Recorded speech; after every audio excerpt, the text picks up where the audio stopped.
so becoming an advocate, being an advocate, is first of all, 3 principles.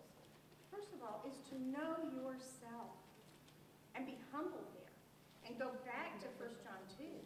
If anyone is in sin, yeah, well, okay.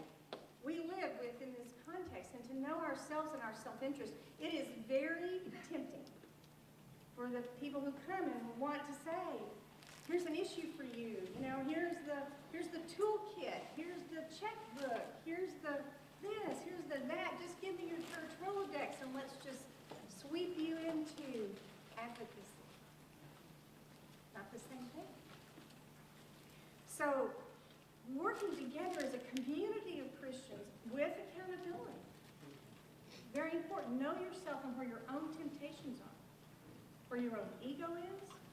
Where your own place of passion is. And where Christ has put you with a root system.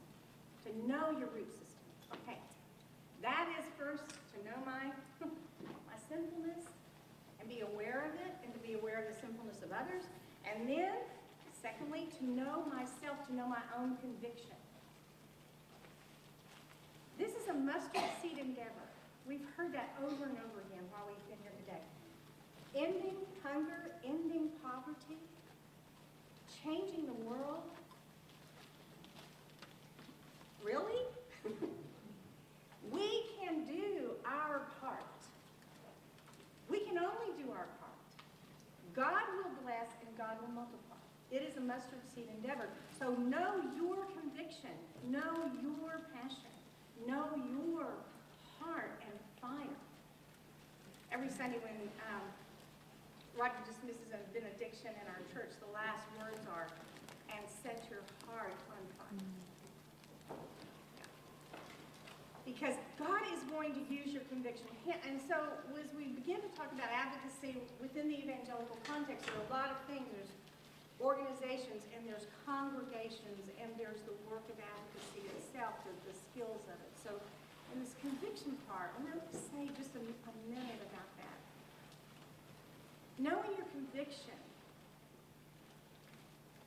it is so important for prayer to be a part of an advocacy challenge within our community.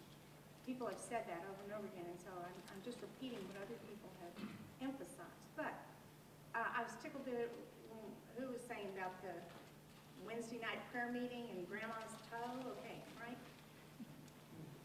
In my Sunday school class, we added to our prayer list, at the insistence of one of our Sunday school members, praying for foster families. Just every Sunday, we just pray for foster families. So that more foster families. This one young woman in our class had become convicted. She was not going to become a foster parent herself. But she felt this very deep need about it. So adding that every Sunday, foster family, foster family, foster family. 6 months later, the most unlikely of women, a single woman, president of the Texas Young Lawyers Association, responded. Unbeknownst to anybody else in the class, she called Jerry Bradley at Children of Heart Ministries in Round Rock and signed up to be a foster mom. And it wasn't until she shows up with Gabriella in our community. So her now, God will find a conviction. He really doesn't need an army, but he does need us with our conviction to take action. Now, Joanne America, president of the Texas Young Lawyers Association, she's doing more for foster care than, fundraising drives and everything else could have done together. So I think that that idea of our conviction as the seed from which, the small seed from which something large can grow, is an aspect of advocacy that is truly a spiritual transformation. In mainly within Texas policy, Texas state policy. What happens with conviction? Boy, conviction can be your best friend, it can be your worst enemy, though. Because the third section, if it's first knowing yourself and where your weaknesses are, and it's secondly knowing your conviction, the third aspect, the really sort of principle for me in working in advocacy is know your stuff. Know your data. Know the issue. You do Jesus Christ and his church no good if all you have is a flaming set of good intentions and you usher that in some holy wheelbarrow into somebody's legislative office. Because as wonderful as that conviction can be, as important as it is as your source, it isn't enough to change policy. It isn't enough to have an effective communication, an effective process for actually making change on a macro level. And so part of our responsibility, and this is one of the places where some of the groups that want to use the church Rolodex, that's what they want. They want the froth, they want the emotion, they want the intensity of a religious fervor of an audience. You know, they don't really want you to know, code 27.041 and be able to go into somebody's office and say, you know what, I'm not taking that from you because it says right here in the code, isn't it? So knowing your information, I think that is the part of discipleship. What does it mean to become a disciple? What does it mean to walk in the shoes of the person that you have compassion for? You want to advocate for the hungry? Know their issue. Know the barriers that come between them and the empowerment or their feeding. So these principles, they're on the back of my business card that I keep in my wallet. Check myself. Because I have weaknesses in all these areas. I can be weak in any one of these at any time. I can confuse my own desires with my conviction. It's very easy for me to tell myself, oh, if something is good for me, then it must be about my convictions, right? But no, it could be just about me. Or something could be very good for my convictions. It's deepening me, but it's shaking me, too. So the role of advocacy is something that takes us on a journey. So let me pull back to what does it take to be an advocate? And I think one of the things that's been said through this, our one theme is advocacy can't be sliced and diced. It can't just be put on the side as, okay, I'm going to have, worship, prayer, discipleship, and advocacy. It's just another check, I'm going to do this now. It has to be a part of mission, the idea of going on a short-term mission trip and not talking about the actual structural problems within that context is a lack of spiritual stewardship. Mm-hmm. It's not enough. The idea of helping and knowing people's needs, we've really heard that theme, to know their needs and know their needs and know their needs. But another part of being an advocate is to know something about a solution. And I want to challenge you there for a minute. I want to thank Scott last night for giving us a vision of a solution. It's inspiring, but it's empowering, but it requires a focus. I can go and I can feed an individual child or an individual family. But I can also do something that will feed tens of thousands of families that isn't about a mission trip. It is really about changing the policy, but it is about changing a solution, knowing a solution, and knowing what it is. And I think one of the things about our Christian community is that because of the compassion that is so deep in the Scripture, again, this is the we were talking at our table between our old habits and what needs to become our new normal to be powerful in the world. Our old habits are very much, we have these comforting refrains, whether they're from scripture or whether they're from songs, but they keep us focused on the need, or they keep us focused on the little deed, they keep us focused on the small. Not that the small is wrong, but Jesus Christ is calling us to change the world. We don't have as many habits that bring us to that moment, that bring us to that responsibility and say, it is mine to change the world. We feel very comfortable saying it's mine to go, do this in my neighborhood. We don't feel so comfortable saying it's mine to change the world. And yet, we had a recent retreat with Baptist leaders in Texas, a lot of pastors in Texas, doing a sort of 5-year plan. The number one thing that was said in that meeting, over and over again in several different ways, but the number one thing that was said in that meeting about the frustration of pastors, they said, we want to be a part of something that we know is bigger than ourselves, bigger than our congregation. And their frustration is, my congregation is so all-consuming. I seem to go down, if you think of yourself in the neck of a funnel, it seems like the things below me are always the things that are, consuming. And so I do think there is a kind of stewardship for us at this time in our life, if we're going to create a new normal where advocacy becomes the mark of a Christian. It's a stewardship, it's a time. We have to consciously say, I'm going to give 10% of my time, or 5% of my time, or one day a month, to reaching out in some sort of advocacy that is speaking on behalf of someone else or something much bigger than myself. Now, it's like keeping a discipline at Lent, right? If you try to keep a discipline at Lent, what do you find about the 10th day? How good you are at rationalizing, right? Oh, that Coke, well, this is I know I gave them up for Lent, but it came to, don't you get a day off on Sunday, and it's only Friday, but I won't do it on Sunday, I'll just drink it on Monday. How your mind does that. So it's like that about advocacy. It's about reaching out to really have a voice for someone else.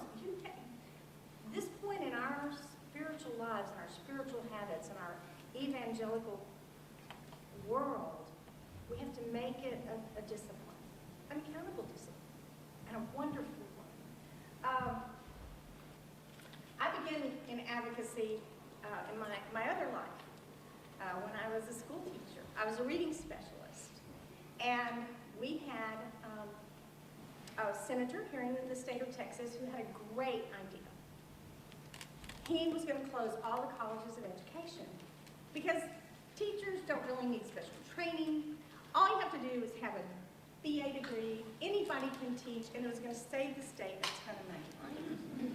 Carl Parker, Beaumont, Texas. So he had, not that I never. But I was a reading teacher, and I was teaching at Baylor University in the College of Education. Well, if you're at a state college and you're on the faculty, you're a state employee, you can't lobby, right? You're prohibited by law. Well, that knocked out a whole bunch of voices about shutting down colleges of education, and that was inconvenient. That left it to the private universities, like Baylor, like DBU, like TCU, like SMU, like Southwestern. Not exactly the hotbed of political, activism. But my dean, Dean Lampkin, came to me. I was president of the Reading Teachers Association of Texas, and he came to me at that point. He said, Suzii, the deans have gotten together, and we really need to do something, and we know you reading teachers at least have a government relations committee or something like that. Will you, kind of help figure out what to do? And so with the Reading Teachers Association, we called a consultant. We came down to Austin. He asked me all the typical questions. How much money do you have for campaign contributions? Not a cent. How much, experience have you had at doing this? Not a day. How much, influence do you think you have with, Senator Parker? Does he have, important constituents that he knows? No. He hates teachers, he hates schools, So he said, well, what do you have? He said, well, we got a bunch of university professors, teachers of reading, and we've got a bunch of teachers, all across the state because we do these university school system things. And he said, okay, so that's your asset. So we went back and worked on this. It was a joint committee, House members and Senate members. This was his main bill. He had the big TV cameras there and everything to lay it out. Our strategy was to find the first grade teacher of every one of those legislators. Now, I'm going to tell you what a bunch of school teachers can do. They can find the teacher of anybody. And we found the first grade teacher of every one was first or second. And we had those teachers, and we arranged for them to go to call on these legislators and talk to them about the importance of colleges of education, especially for reading specialists, because it was the only place we could get a master's degree and doctor's degree was in the colleges of education. And so we went there and talked to each one of them, and, this is Chairman Parker's bill. He's real hot about this, I don't know, we're going to stand up to him or not. And it was very hard to tell their first grade teacher no. The day came for the hearing, and we go into the hearing, and we sit down, we have a little consultant with us, and they gavel in, and he lays out his bill, and he does this big speech about how anybody can teach, blah, blah, blah, and he calls for a vote, and he doesn't even get one. He throws the gavel down. He goes, that's it. None of you get any of your bills out of my committee till you pass my bill. This committee is adjourned. And literally, in 90 seconds, the thing had come and gone. I turned to the consultant and I said, what just happened? He said, I think you won. So, I drive back to Waco. I get home that night about 11 o'clock, my phone rings. It's a very inebriated Senator Carl Parker. Whoa. Who in the hell are you? I'm nobody. I'm just a reading teacher at Baylor.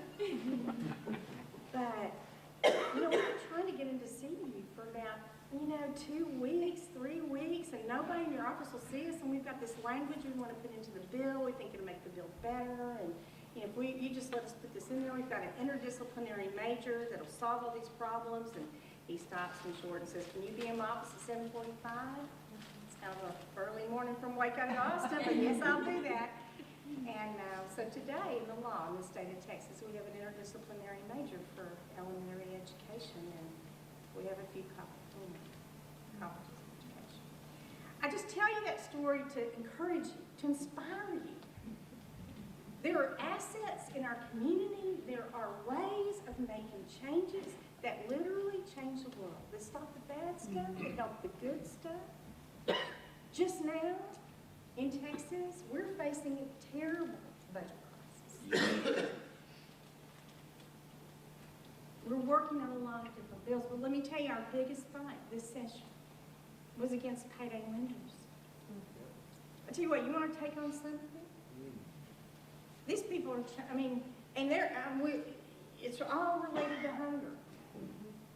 Because the Catholic Charities in Fort Worth and Tarrant County did a survey to find out that $800,000 of their charity aid, that would go to help families for things just like we're talking about, have been gone to families that were that much in debt to payday lenders. So our whole ministry budgets are going to pay payday lenders. That's systemic evil. Let me tell you something about systemic evil. These people are mean, nasty. But I'll just say this to say, in working on hunger policy, for instance, right now in our state, one of our main goals is the political realities. And let me just talk about that very straightforward. In the religious community, one of our most difficult issues is how to stay out of the political ditches and yet be effective in a policy way. How to stay out of the partisan ditches. So I'll tell you the formula that we use for the Christian Life Commission here in the state of Texas. Number one, we have a lot of issues, not just one. Because you get one issue, and I'll come back to this in a minute about how to train yourself for what to expect. But if you only have one issue that you ever talk about, it's very easy for people to put you in a pigeonhole. So we have more than one issue. We have 12 issues. I wouldn't recommend that. but those things, it makes a difference to have a spectrum of things that you work with. So that you can work and truly, not just say you're nonpartisan or bipartisan, but really be that way. Choose issues that give you an open door to all sides, and you work with it. The other thing about the aspect of staying out of the political ditches is to, first of all, know your conviction and not be co-opted. So to be able to say, I am working for a kingdom vision from a biblical justice perspective. And I won't, even though it's tempting, I'm not going to step up and be in the photo, that's all, gosh, it's so tempting. And that's one thing about politics. And it's one thing, and I'll say this, it's one of the ways that a lot of our, in Texas, we have a lot of different ethnic groups within our congregations. We've got Korean, we've got Kenyan, we've got Ethiopian, we've got 1,200 Hispanic churches, we've got a lot of different varieties of churches. And especially with our Hispanic churches, when a political party just is licking their chops, either one of them, over getting those Hispanic voters, they want to go to our Hispanic leaders and pull them in and get them in all these political photo shoots and do all this, come to my office and let me dress you up and do all the protocol, but not change the policy. And so I think we have to have our discipline on that side. To say we're going to be true to our conviction, and we are not going to be tempted by the very things. It's the very kind of consumerism that we see in materialism, just in political and policy terms. It's just feeding your ego. It's fluffing your feathers. It's getting you on the podium. And while I'm on this subject, I'm going to say the pastors that come to the capital of Texas and say the prayer for the day, okay, good. But if they don't come to somebody's office and talk to somebody, if they don't call me and help me, they've done the photo shoot, but they haven't done the gospel. The gospel is going to see Senator Carl Parker or somebody like him and using their voice to be an advocate.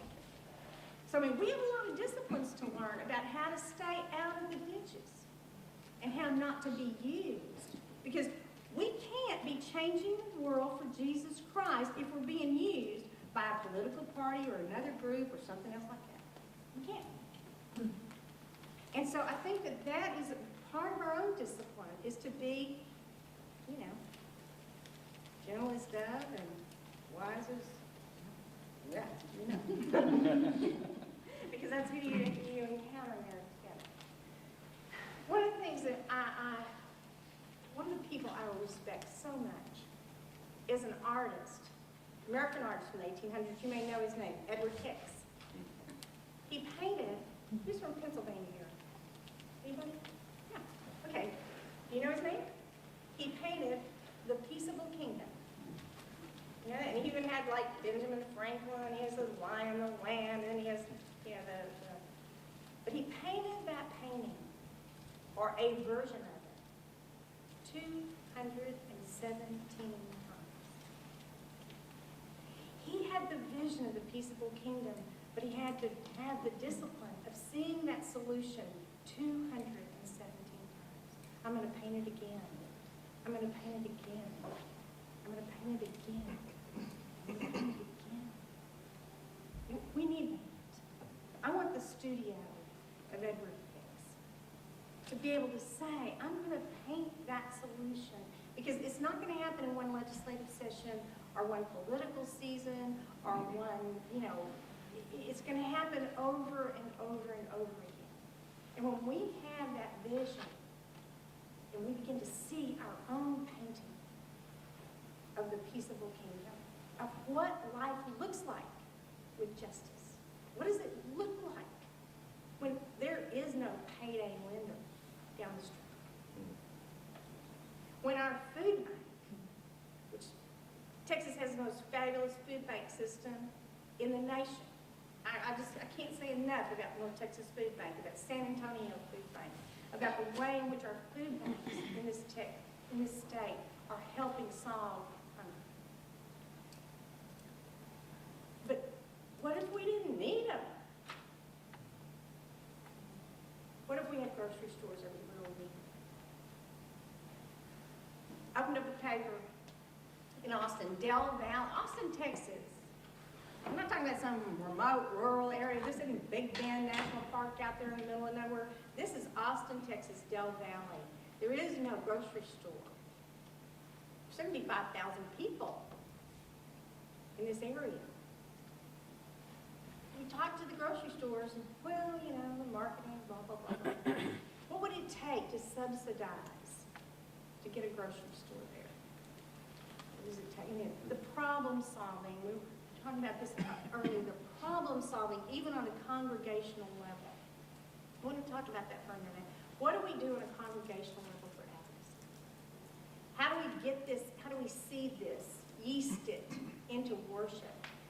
You know, one of the things that I wrote down in my notes, I want to mention this to you, which is, oh, we're back on.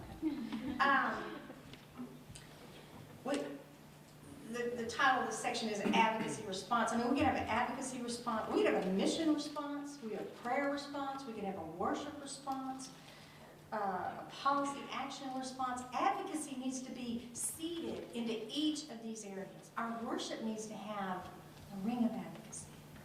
Our prayer needs to have the ring of advocacy. Our mission needs to have the ring of advocacy.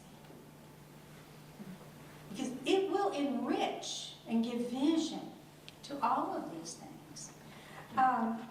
Within our congregation, a couple of things that have happened that have made such a difference in terms of advocacy. One of them is something we call Minute of Mission, which is literally 1 minute.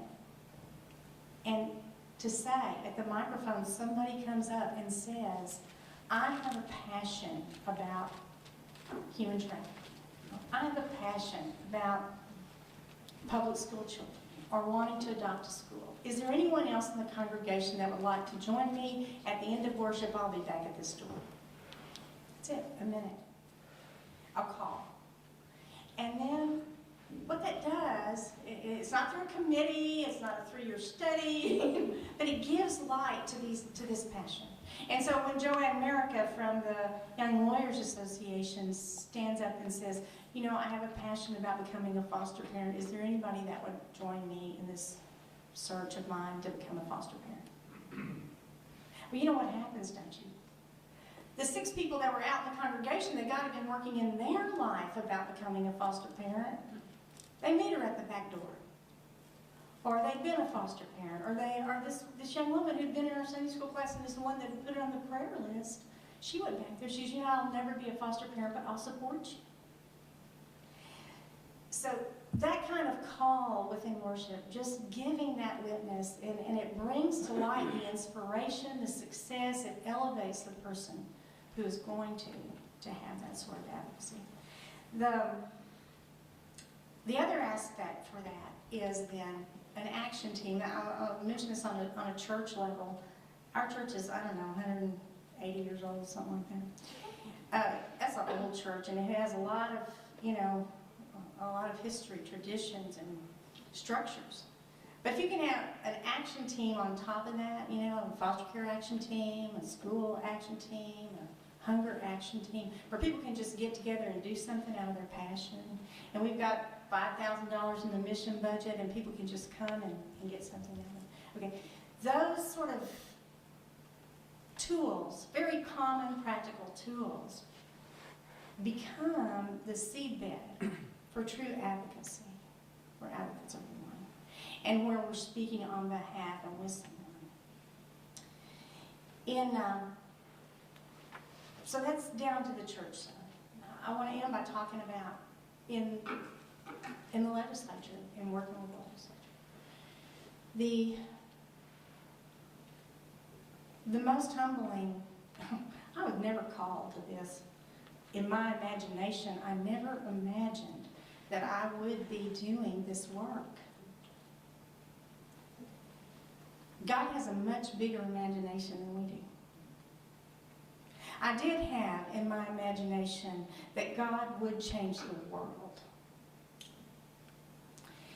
And that, my world is just one state. And so to begin to go into legislative offices and begin to know who people are, talk with them, this is not something, we've gotten this idea that this is something that is relegated to somebody else, and it's not. If you don't know your elected official by name, shame on you.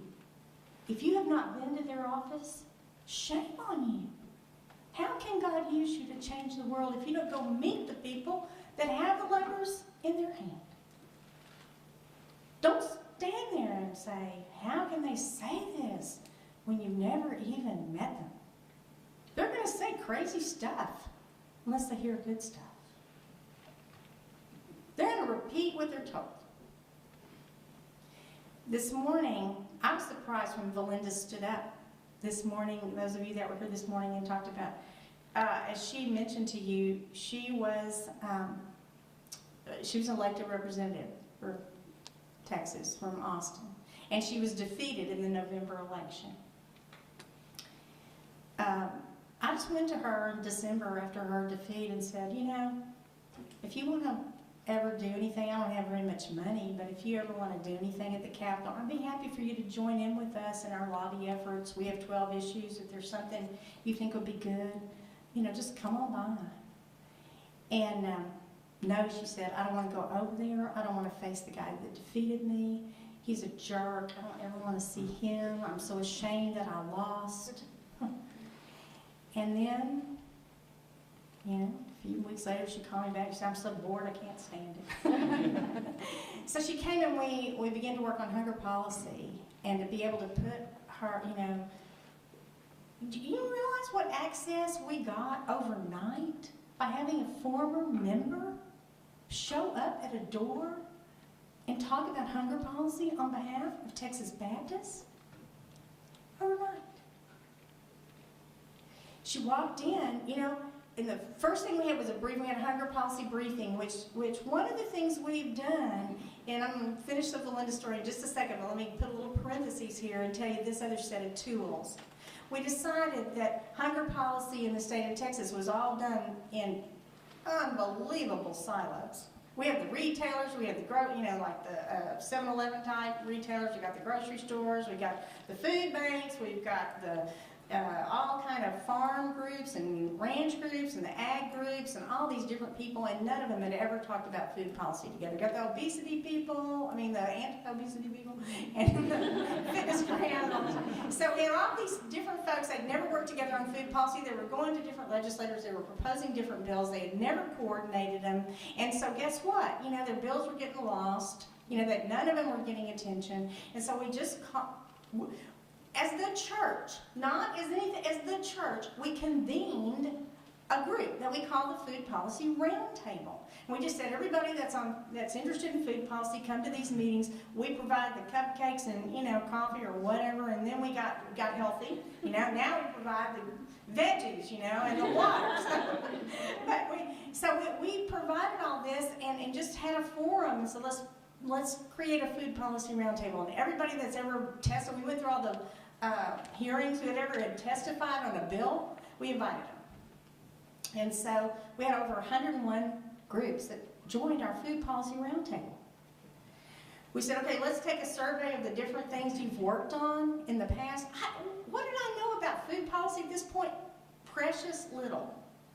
But I knew how to get people together and ask them what they worked on, and we kind of put up sticky notes like you do, and then we, kind of grouped things until we basically had 4 groups. And we said, okay, for this next legislative session, we're going to have 4 basic groups. One's going to be about, school feeding and summer feeding and things like that. One group is going to be about, one emphasis will be on sustainable farming and urban farming and all that sort of thing. Another one is going to be about SNAP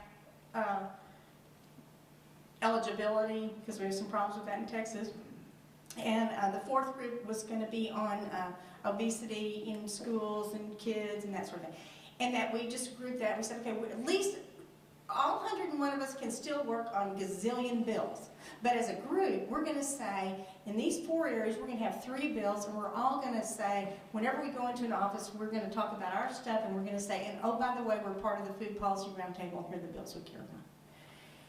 Just that simple power to convene. We didn't necessarily, and people came from all over the place, and they just drive in, once a quarter, and we make the rounds to offices, and this session we've had so much success on food policy. We've passed bills. We've had conversations. Senator Lucio has been trying to get this one bill passed for summer feeding for 9 sessions. That's 18 years in Texas. So the morning of the briefing, I'm back to that in Valinda. So the morning of the briefing, Senator Lucio is there saying he's wanted this bill for 18 years. And he's sobbing at the microphone of a briefing. That's pretty unusual. Valinda's sitting out there, and he stops in the middle of his tearful gratitude about working on this bill. And he says, Valinda Bolton, welcome back to the house. So glad you're here. And instead of the shame that she was feeling about being beaten, she joined with him and began to walk the halls on this bill. That was so important to him. That is just one small picture, one small story about one little area. But our own power to convene, our own power to inspire, our own power to take our gospel up out of the neck of the bottle of our church, our world, our own lives, and say, Lord, for 4 years, I'm going to talk about other people's needs. Jesus' ministry was not a lifetime, at least as reported to us. And I guess that's my final challenge to you, is to say the idea of advocacy, you don't have to take this on forever. But make it a tithe of your time now, make it a tithe of your life, to say for a few years, I am going to make the needs of the children of the world so important that I'll read about it, I will talk about it, I will pray about it, I will bring it into my worship, and I won't let a praise song go by that I don't think about them. And then be the advocate voice. It may be the worst thing you ever do. And you may say, well, I'm not called to that. Fine. But my hunch is that within all of us is the seed of advocacy. And as the evangelical community, I want that. I want to be able to go out and say, my church, my community is changing hunger in the world. My church is doing that in the name of Jesus Christ. And the thing I worry about, what keeps me up at night, is that some secular so-and-so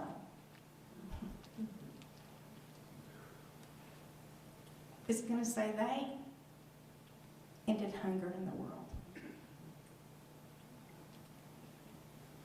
And that I sat by and didn't let the voice of Jesus put me in that line to bring His grace with that work. That would make me sad. Not for the lack of feeding, but for the lack of the gospel.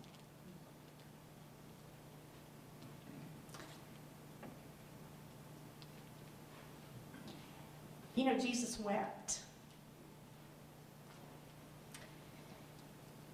Not just at Lazarus.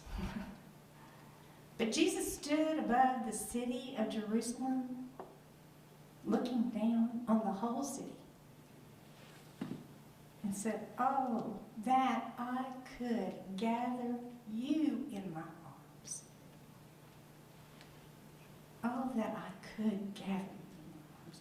And I believe in our hearts that is the source of our advocacy, is to stand above a city and to say, oh, that I could, in the name of Jesus Christ, gather you into his arms and be that place.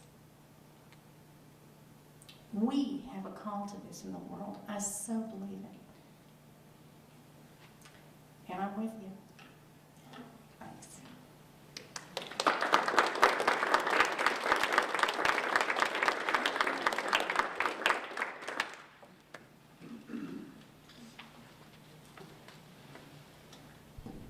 Thanks, Suzii. We are down to that point where the faithful are left.